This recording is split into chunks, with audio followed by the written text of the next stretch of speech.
Puji nama Tuhan, saudaraku yang kasih Tuhan, apa kabar?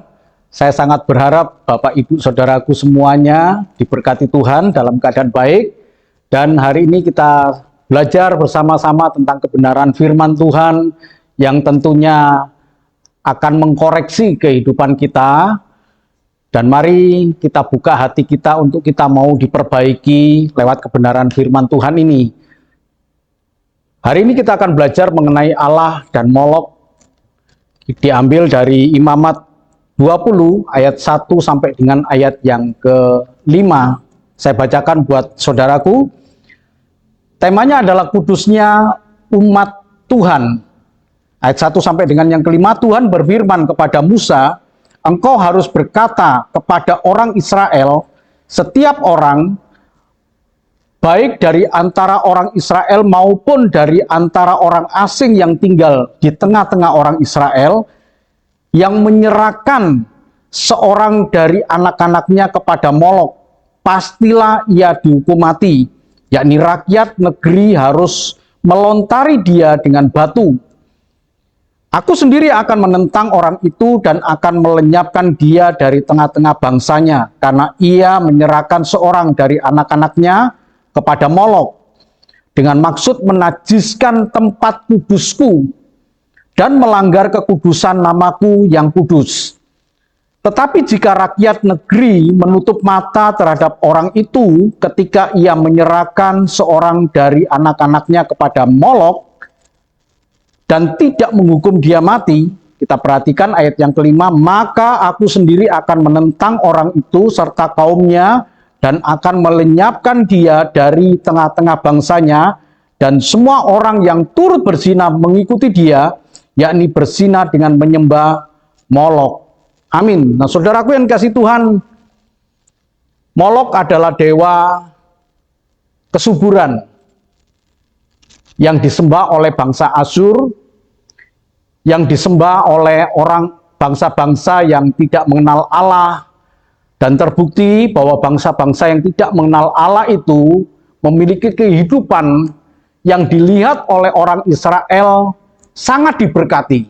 Sehingga mereka iri hati kepada mereka dan kemudian menjadikan satu alasan kenapa orang Israel ada yang menyembah Molok ini. Nah, saudaraku yang kasih Tuhan, kita melihat betapa murkanya Tuhan ketika mereka melihat ada orang di antara orang Israel itu yang berpaling kepada dewa Molok ini.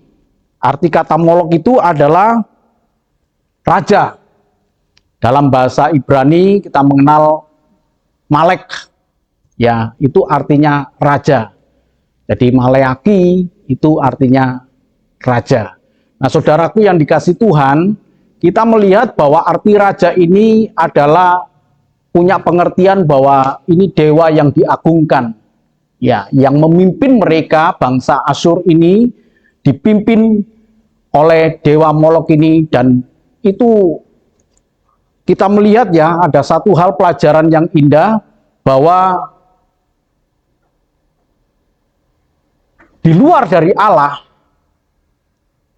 ada mukjizat yang membuat hati mereka terpikat. Ini justru tantangan yang memang Tuhan izinkan terjadi.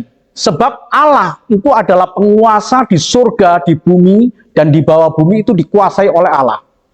Jadi kalau Allah mengizinkan ada kekuasaan, ada mukjizat, ada berkat di luar dari Allah, bukan berarti kemudian kita membuat hati kita berpaling kepada Allah, dan kemudian kita menyembah dewa lain seperti yang dilakukan oleh orang Israel kepada dewa Molok ini, sampai mereka kemudian menyerahkan anak-anaknya sebagai satu bentuk penyembahan mereka kepada dewa Molok, dan Allah marah sekali, Allah murka sekali. Sekali lagi, saudaraku yang kasih Tuhan, semuanya itu atas seizin dari Allah. Bukan berarti dewa Molok ini punya kekuasaan. Bukan berarti di luar Allah atau ilah-ilah lain punya kekuasaan untuk memberkati. itu sengaja Tuhan izinkan untuk menyaring iman selama kita di muka bumi ini. Apakah kita sungguh-sungguh setia kepada Tuhan, sungguh-sungguh percaya kepada Tuhan atau tidak. Sampai dengan saat ini, kalau kita boleh melihat, di luar Allah, banyak sekali mujizat-mujizat yang terjadi. Tapi itu seizin Tuhan. Ya, bukan berarti Allah-Allah atau ilah-ilah lain itu punya kekuasaan, punya kedahsyatan. Bukan, saudaraku. Tapi Tuhan yang mengizinkan itu terjadi. Supaya iman kita teruji. Nah, saudaraku yang kasih Tuhan, seandainya rakyat ini untuk melihat bagaimana hati Tuhan ya, Tuhan berfirman kepada Musa untuk mereka melenyapkan orang-orang itu. Andai kata Musa atau siapapun tua-tua Israel, rakyat di situ membiarkan orang itu tetap hidup. Kita melihat ayat yang kelima. Andai kata mereka membiarkan, maka aku sendiri, kata Tuhan, akan melenyapkan mereka. Dalam arti kata, Bapak Ibu Saudaraku yang kasih Tuhan, kita melihat betapa Tuhan itu tidak suka jika itu Tuhan diduakan. Tuhan ingin kita hanya satu yang kita sembah. Tidak ada yang duanya. Tidak ada nomor dua, itu adalah selain Allah. Ya, Tuhan ingin satu-satunya pribadi yang kita percaya, yang kepadanya kita menaruh harap. Jadi Tuhan dalam ayat ini menunjukkan hatinya Tuhan, supaya kita betul-betul berpaut kepada Tuhan. Banyak tantangan dalam kehidupan yang sekarang kita alami. Jangan mudah terkecoh iman kita. Ya, kadang Tuhan membiarkan hal itu terjadi supaya itu menjadi tantangan iman kita. Iman yang murni kepada Allah adalah iman yang teguh, yang tidak tergoyahkan oleh apapun juga.